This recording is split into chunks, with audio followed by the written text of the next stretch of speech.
السلام علیکم ورحمۃ اللہ وبرکاتہ۔ ناظرین اکرام، صرف 7 دن تہجد کے اندر آپ یہ ایک تسبیح پڑھ لیں، انشاءاللہ اللہ تعالی کی ذات سے امید ہے آپ کے کیسے ہی حالات ہوں، کیسے ہی پریشانی ہوں، حالات بدلتے آپ خود دیکھیں۔ تہجد کے اندر آپ کو یہ تسبیح پڑھنی ہے۔ کون سی تسبیح ہے میں آپ کو بتلاؤں گا، اور کیسے پڑھنی ہے، کتنی مرتبہ پڑھنی ہے، کیا ہے پورا طریقہ میں اس ویڈیو کے اندر آپ کو بتلاؤں گا۔ آپ بس صرف مکمل اخلاص کے ساتھ اللہ تعالیٰ کو حاضر ناظر جان کر یہ تسبیح پڑھیں۔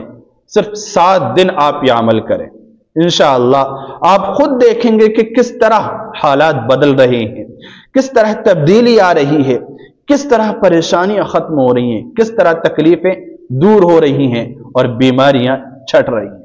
آپ خود اندازہ لگا لیں گے، خود اپنی نظروں سے اس کا مشاہدہ کریں گے کیا ہے وہ تسبیح۔ اور اس تسبیح کے بارے میں نبی علیہ السلام کے بھی بے شمار روایات موجود ہیں، بے شمار فرمان ہیں۔ میں ایک فرمان اللہ کے نبی علیہ السلام کا پہلا آپ کو بتا دوں۔ اللہ کے نبی علیہ السلام نے ارشاد فرمایا کہ جو شخص اس تسبیح کو پڑھنے کے بعد اللہ تعالی سے دعا کرے گا، جو مسلمان بھی اللہ تعالی سے دعا کرے گا تو اللہ تعالی اس کی دعا کو ضرور قبول فرمائے گا، اس کی التجا کو ضرور پوری کرے گا، اس کی مراد کو اللہ تعالی ضرور سنے گا، اس کی مشکل ضرور حل کرے گا۔ یہ اس تسبیح کی طاقت ہے، یہ پاور ہے۔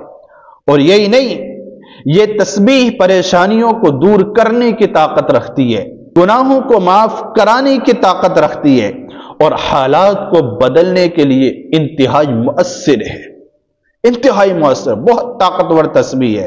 انسان چاہتا ہے نا کہ میری دعائیں قبول ہو جائیں، میری پریشانیاں ختم ہو جائیں، تکلیفیں دور ہو جائیں، اور میں ایک سکون والی زندگی گزاروں، میری بیماری ختم ہو جائے، میں عزت دار بن کر رہوں، اللہ رب العزت کا میں قریبی بندہ بن جاؤں، میری جو مرادیں ہیں، جو میرے دل کی آرزو ہیں وہ پوری ہو جائیں۔ انسان کی کیسی کیسی دعائیں ہوتی ہیں، کیسی کیسی مرادیں ہوتی ہیں جس کی وہ سالوں سے امید لگائے ہوئے ہوتا ہے کہ وہ کب پوری ہوں گی، کب پوری ہوں گی۔ وہ بالکل ایک اندھیری کوٹھری میں تنہا بیٹھے ہوئے شخص کے مانند ہوتا ہے کہ میں کیا کروں، اسے کوئی راستہ نظر نہیں آ رہا، اسے کوئی راستہ نہیں ملتا۔ تو ایسے پریشان لوگ اور ایسے تکلیف میں مبتلا شخص اس تسبیح کو پڑھیں، اس کو پڑھنے کا اہتمام کر لیں، انشاءاللہ انہیں راستہ نظر آئے گا، تکلیف کے بادل چھٹتے دکھائی دیں گے، اور جو تاریکیاں ہیں ان کی زندگی سے انشاءاللہ ختم ہوں گی، کیونکہ یہ مشاہدہ ہے۔ اللہ کے نبی علیہ السلام کا صاف فرمان موجود ہے کہ آپ اس تسبیح کے ذریعے جو مانگو گے اللہ تعالیٰ اسے قبول کرے گا اور وہ ضرور عطا کرے گا۔ وہ تسبیح کیا ہے؟ وہ تسبیح یونس ہے۔ تسبیح یونس کیا ہے؟ قرآن کریم کے اندر اللہ تعالیٰ نے فرمایا ہے، کیا ہے؟ لا الہ الا انت سبحانک انی کنت من الظالمین۔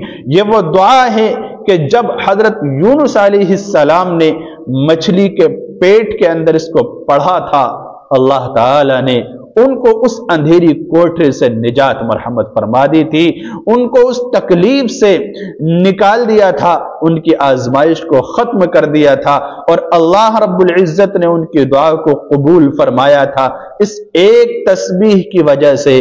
اس لیے کتنی ہی مشکلات ہوں، کیسی ہی پریشانی ہو، آپ اس تسبیح کو پڑھیے، لا الہ الا انت سبحانک انی کنت من الظالمین۔ سب سے بہتر طریقہ پڑھنے کا یہ ہے کہ تہجد میں جب آپ اٹھیں تو چند رکعت، یعنی 2 یا 4 یا 6 رکعت تہجد کی پڑھنے کے بعد آپ سب سے پہلے ایک استغفار کی تسبیح پڑھیں، اس کے بعد درود شریف کی تسبیح پڑھیں، درود شریف کی تسبیح پڑھنے کے بعد پھر آپ ایک تسبیح یا 1100 مرتبہ یعنی 11 تسبیح اس کی پڑھیں، لا الہ الا انت سبحانک انی کنت من الظالمین۔ اللہ رب العزت اس کی وجہ سے آپ کی تکلیفوں کو دور کر دے گا، پریشانیوں کو ختم کر دے گا۔ اللہ رب العزت